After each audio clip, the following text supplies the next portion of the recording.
Hey, welcome to the RAGBRAI edition of CityBiz.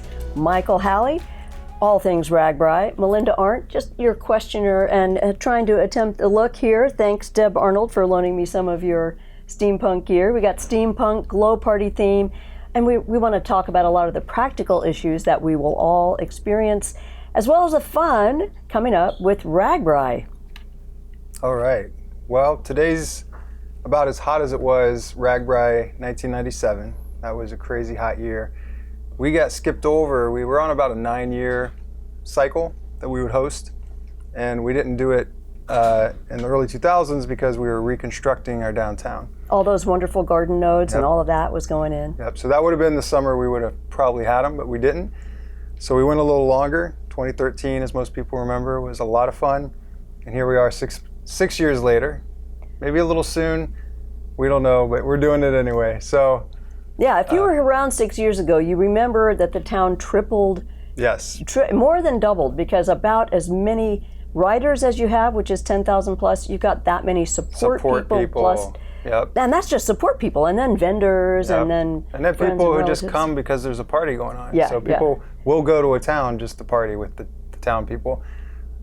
So weather's looking good.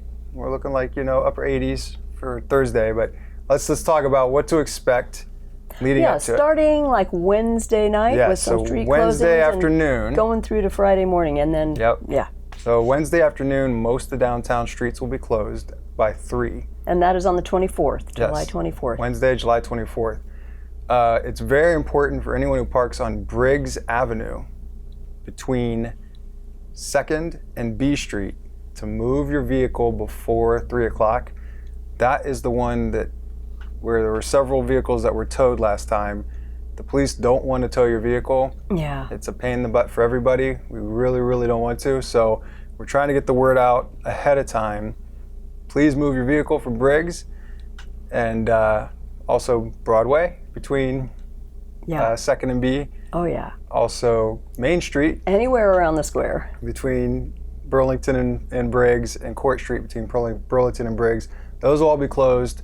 3 o'clock, we're going to start bringing in the porta pots. We're going to start bringing in the beverage garden tent. So everything's going to start the day before, and there'll be a flurry of activity that evening. We'll try to wait till 5 o'clock p.m. on Wednesday, July 24th, to close Burlington from Main to B. So there'll be a detour. On Washington. On Washington, yep. Yeah. We did that last time. It worked fairly well. Yep. So Wednesday night, downtown will be closed through traffic. Businesses will still be open. You'll see people everywhere doing all kinds of crazy stuff. And then the next day, it starts as a trickle, and then it becomes a flood of people. So the first riders usually arrive even by 9 a.m. They get up super early, and they're the crankers. Yep.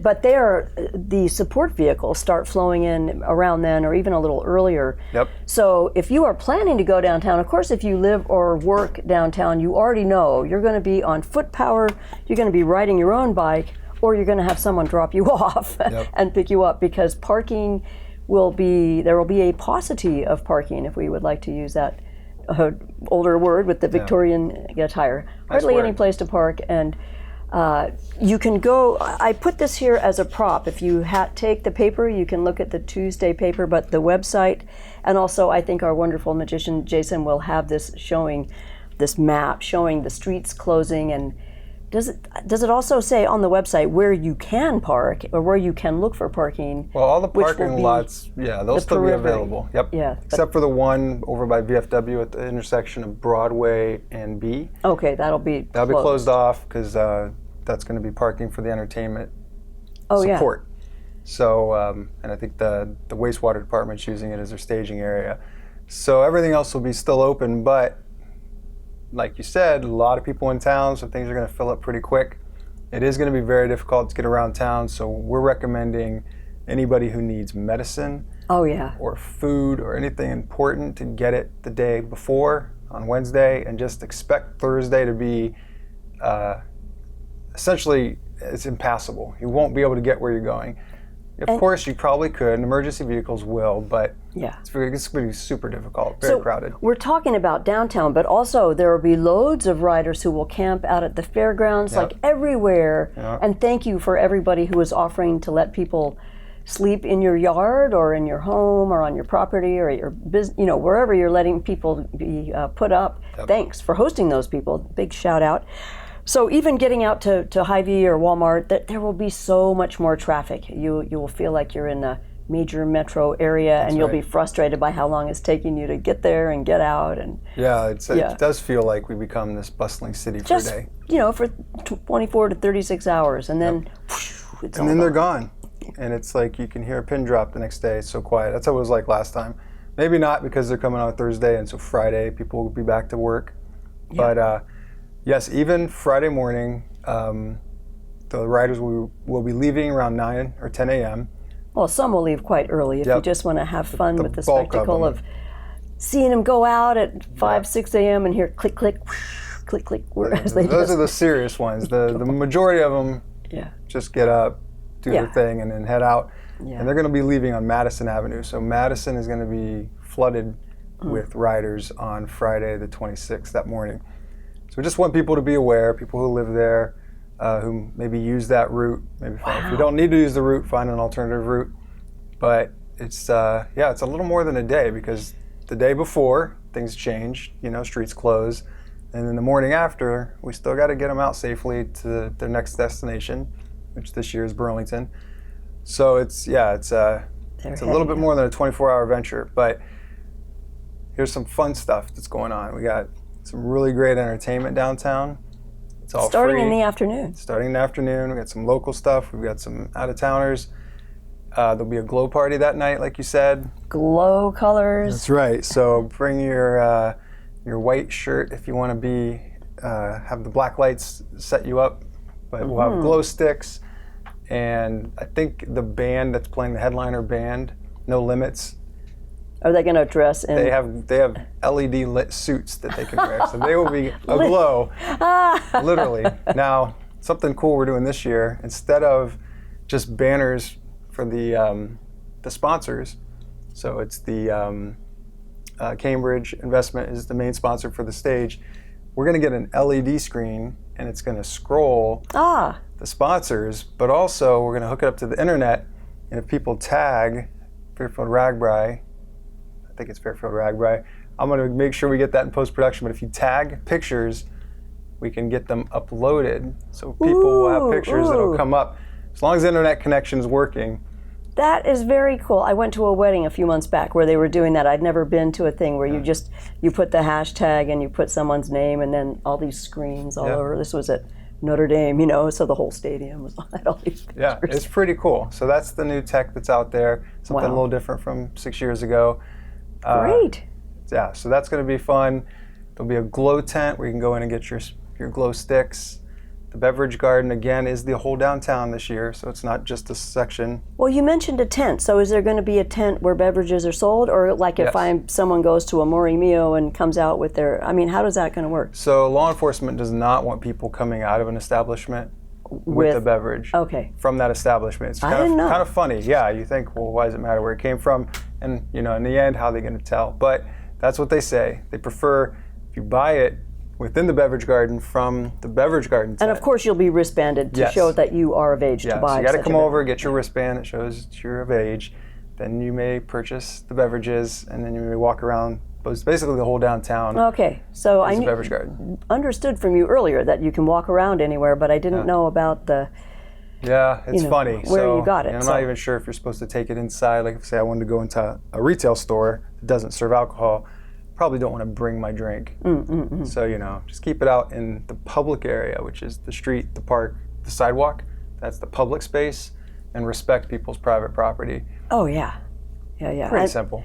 Downtown will be totally transformed from how we are used to seeing it because of the blocked off streets and the concessions set up right in the streets. So so vendors will be mostly west and south of Central Park. And it's interesting because the RAGBRAI organizers told us that fewer vendors come to Fairfield because we have so many unique restaurants. No other overnight town on the stop has anywhere close to as many unique restaurants By unique restaurants, I mean not a chain restaurant that you find in most towns, but the local ones. So they're all going to do good they're business. They're going to probably do the there'll best be a day couple ever. of church groups. Yep. I know our church is doing a big lasagna dinner, and Yep. everybody will do well. You got thousands of people to feed. They're really the competition. No need to feel like someone else is taking. Most people sell as much as they have, and they sell out. And a lot of restaurants get smart and they minimize and they simplify their menu. Have a short menu, Simplify your menu for the night. Just make it easy on yourself. But it's the crowds are here to eat and drink and be merry and have fun. And so there's just this really great energy. We're gonna have some people roving around in steampunk. We have a steampunk pope, or I should say the steampunk pope. I guess there's only one. Yes, I read about him. He's coming to town. And then somebody, he already came. Professor Adam Smasher is another guy. Yeah. So we got some really weird kind of situation. I mean that in the best possible way, but that's what we were going for, because Fairfield, we are unique, and some people will say we're weird, and it's like, all right, let's embrace that. Let's capitalize on it. Like, all right, let's be weird, so that the people who come through don't forget us. We want them to come back again, maybe even move here. Who knows? So this is our chance to really just say, here's who we are, and have fun and leave a really good lasting impression. So RAGBRAI coming right up. We are going to post this and share it, or Jason's going to get it posted, but we will share it. Please share the heck out of it. We got some sponsors to thank. Not sponsors. These are my friends at the city. Since this is CityBiz, there are like a million volunteers to thank, and I can't thank them all, but I got to give some shout outs to some city people, and these are the people who have gone above and beyond. So they've been involved from the beginning of the planning in February, and have been doing work since then. So from our wastewater department, Sean Worley, Scott Connolly, and Lauren Franklin, thank you guys. From our parks department, Pam Kraft, for a second time in a row. She did this in 2013. Yeah. She's handling all the parks, which is a big job. Yeah. She's awesome. From the streets department, Daryl Bisgard and his crew. They're getting Madison Avenue ready. They're getting everything ready. They put up the banner in Central Park, and just so much. They're going to do a street sweep of Madison coming up Monday or early next week to make it super clean. Cool. The police, Julie Kinsella, once again, she did this again 6 years ago. She is just on top of it. I don't even have to even worry about anything. She's just got it all locked down. And then Melanie Carlson, our city engineer, is the maps person. And whenever we need the map updated, which the map people almost constantly for a period of time, she had the infinite patience to continually make slight adjustments. So I think what we have now is the final. I hope it is, because we're a week away from the event. But all those city personnel just really have just worked tirelessly and without complaint, and just done so much. So I just had to shout out to all those. I'm but glad there's you did. a lot more that I didn't mention who have been involved. And and then everybody who's volunteering to help set up and help during the time, just all of us, peanut gallery citizens of Fairfield who are just going to turn out and do what we can. Hosting riders, Thank you, everyone. Thanks. It is going to be a fun time, but it does take many, many, many, many hands. Yes, that's all I got. All right. Well, again, Michael Halley, City Council person and RAGBRAI President. All right. I knew you were ahead of, working on. And Melinda Arndt, your host here, just trying to ask inane questions to lead the conversation along.